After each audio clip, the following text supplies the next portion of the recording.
Hey guys, Arkham here with another video, and today I am back, and as you can see, in my opinion, we're making the funnest build on Elden Ring.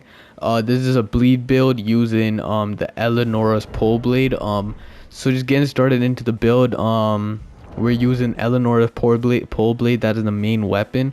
As you can see, it scales mainly with Arcane and Dex. So as you can see by my levels on the right side, level 125. This build, you can copy my exact stats because I'm level 125, and then I'll show more in depth with the levels. But just getting started with the weapon, we got the Poleblade, Eleonora's Poleblade, and we got Key and Dagger.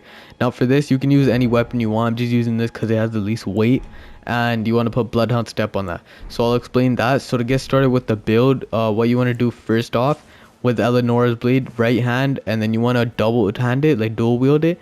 How you do that is triangle and then R2.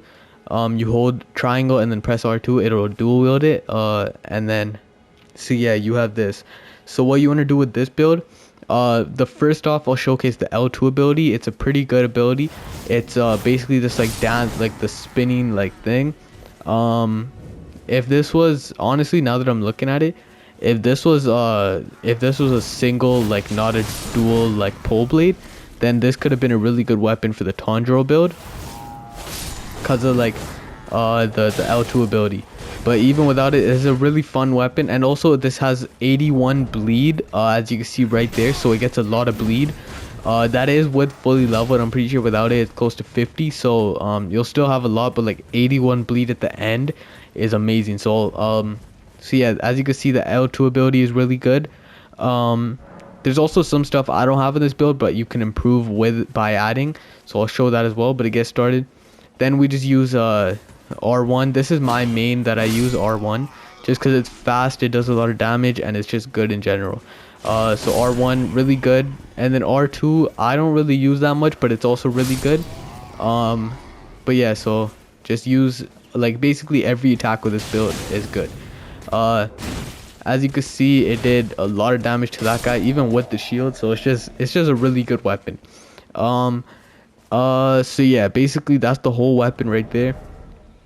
Really good. The Rivers of Blood probably is better than it, but I just don't like using OP stuff. I just feel like it's cheesy and it's just annoying. Like, I just don't feel like it doesn't feel rewarding if I win anything with cheese builds. So that's why I'm using this. And honestly, this is a lot funner than the Rivers of Blood, just because like how it plays, I just like it a lot more. So we got the pole blade, and then we got the dagger. That's mainly so how you would use that is you just press right arrow to get rid of the whole weapon, the pole blade, and then you can Bloodhound Step. Or no, sorry, you gotta dual wield it, then you can Bloodhound Step. So once you get used to it, it'll be faster. So what you want to do is you just want to press right arrow and then triangle and L2, and then you can Bloodhound Step. It probably won't come in that clutch, especially if you're like someone against like someone like Malekith, where he's really fast and moving a lot. You probably won't get it off too much, but most of the time you will get it off, and it'll be a lifesaver. But yeah, so that's how you use the Bloodhound Step, and that's the weapons on this build. We're not using any seal or any incantations, but that's one of the things you can improve on. So if you wanted, you could put on an Uchi Katana or like a Nagakiba or something like that, like a katana, and then you can get the incantation that makes it blood weapon, and then you can put that on the Uchi Katana, and then you can use that as well. But I don't like that. Like, I don't, it's just too much work, like switching back and forth. I just want to have my weapon in my hand at all times. So this is the build like weapon wise. And then for armor, we got the Hoslow armor. It just looks really cool, and it really fits the build itself. It just really fits. So yeah, that's the armor we're using. This is endgame armor, by the way. I will show how to get it, but it is endgame armor. And then going on from there, the talismans we got is Erdtree Favor +2. This is endgame. This is early game Radagon Sword Seal, Green Turtle Talisman, and Crimson Armor Medallion. So how you get let's just start over with the weapon. So Eleonora's Poleblade, what you want to do is, if you're just like, if you're still early game like in Limgrave, you want to come right over here. There will be a guy here, and you can talk to him next to the campfire. If he's not there, come over to Murkwater Cave. Someone should invade you, and then after he invades you, a few seconds later, another guy will invade to help you. He'll be a samurai, and then once you kill him, the invader, he'll despawn, and then you can come over here under this little like hill thing, and then he'll be there. and you can talk to him. And then from there you just got to do a few things for him. You got to kill a few people. So the first person you got to kill, I don't remember exactly, but you just basically, you could search up his quest line. His name's Yura. So you just keep doing his quest line, and eventually he'll end up wanting you to take out Eleonora at the Second Church of America. So this is in the Atlas Plateau. So just from here, you just want to go straight through here, straight through here. It's a really simple path. He'll invade you. You just kill him, and then you get the Poleblade. So that's how you get that. You have to do Yura's questline, or else the guy won't spawn in. So you just have to you have to start the questline. You don't have to go through it all. You just have to talk to Yura, and then you can get it. I think. Don't quote me on that. And then for the dagger, it doesn't matter. You can use any weapon for this that you want. And then Bloodhound Step, you get it from this guy right here. So all the way over here. He's on this little bridge. He only spawns at nighttime. He's a Knight's Cavalry guy. So if you're a little lower level, I definitely recommend this Grace. And then you can just keep spawning and killing him. And he drops Bloodhound Step. And so that's how you get Bloodhound Step. And then the armor, the way you get the armor is you gotta... So first off, you gotta go to Volcano Manor. So how you do that, you just keep following this path all the way up here, get to the Atlas Plateau. And then over here, you want to come follow here. Go up this hill, up through here, and then follow this whole river area. It'll bring you through there, up, and then get this Grace, and then come up here, and then from here you get into the Volcano Manor. I forgot exactly how you get there, but it's a clear path. Once you're there, you just get in. So yeah, once you do that, or also there's an alternative path. What you can do is you can come all the way over here through this area, like this crevice thing. You come down here through here, and then take this path, and then that's the path I took, but this path also is there.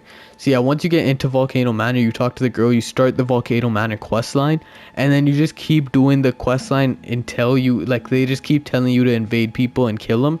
So you just have to keep doing them, and eventually one of the people will be this guy up here. I forgot his name. I'm pretty sure it's just his armor's name, but he's in the snow area. So how you do it is he's gonna be at this shack right here. You go there, you invade him, and then once you kill him, he'll drop you the armor. Yeah. So you get it. And then how do you get the talisman? So the Erdtree favor, you need to have killed Malekith to get it. Once you kill Malekith, once you're spawned in at Lindell, capital of Ash, you just want to keep running. Or actually no, once you kill Malekith, you want to come over to the Forbidden Lands Grace, turn around, come through back to the lift, go through, go west, and then keep following it. And then once you're through, just go out, jump down the stairs, come over here. So like somewhere around here, there will be a tree with something on it. Go on top of it'll be a broken tree. Go on top of the branch of the broken tree or whatever it's called, and it'll be there. You have to be Malekith for it, because it has to be like sandy. And then how you get Radagon Sword Seal is you come over to I'm pretty sure it's Fort Ferret. So what you want to do is you just want to come over here, and then you just keep following the whole thing. And then once you get to the top where one of the medallions will be, you turn right, and then you jump off, and then go through the second hole you see, and then you gotta go follow that, and then look right, and there will be a jump you gotta make, and then you just keep following that. It'll be down there. It's really early game, or yeah, this is early game. So yeah, that's how you get the Radagon Sword Seal. How you get the turtle thing, the turtle talismans, you come over to the Kalum ruins. I'm pretty sure, I think this is the right ruins, but yeah, oh no, it's not. You come over to the Summon Water ruins. So once you're here at this village right here, you want to find the underground area. It'll take a stone sword key. Once you use that stone sword key, and then you go in, there'll be a chest, and then you pick up the chest, and then there'll be the talisman. And then how you get the Crimson Medallion 2.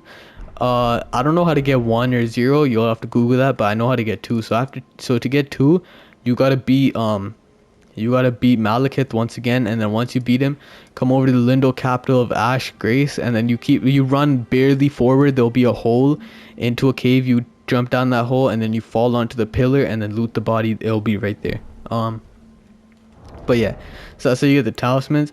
And then I'm pretty sure that's it. If you want to use summons, I'd recommend Mimic Tier. So how you get that is you gotta do Ronnie's quest line, and then once she lets you go into Noxtella.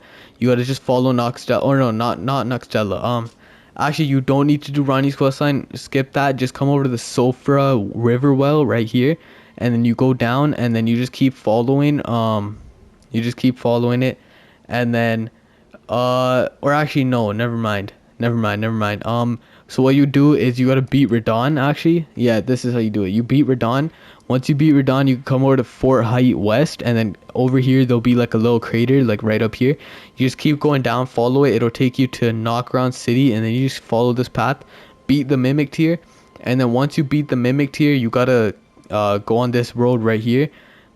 Turn over here, come over to the Ancestral Woods, and then you gotta do a bunch of parkour, and then get to the main room. And then once you're in the main room, turn left onto the bigger platform, and then you gotta use the Storing Sword key, kill someone, and then loot the chest. So that's how you get mimicked here. And then yeah, that's pretty much it for the loot. So now with the levels, to do with the levels, I'm at level 125 right now. I'm pretty sure level 125 and level 150 are the main meta for PvP, so I wouldn't go over level 150.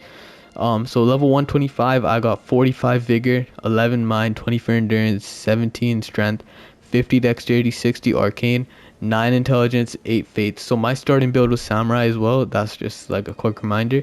But also Radagon Sword Seal plus is 5 to vigor, endurance, strength, and dexterity. So let's just keep that in mind. And yeah, so the stats right here, these stats are like what I'd recommend. And then so if you want to, so this is for 125, this is what I recommend. And then for level 150, I just recommend putting 20 more into arcane, get that to 80.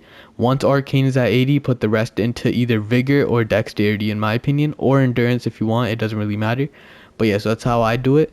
And yeah, that's the whole build. Hope you guys enjoyed this video. I would show some gameplay of the build like in PvP or something, but I don't really like to cut my videos. I like to keep it really like authentic, like no cuts or anything like that. So I can't really do that unless I make a lot of like wasted time. But yeah, just test this build out. Hope you guys enjoyed this video. Another video coming out tomorrow, and yeah.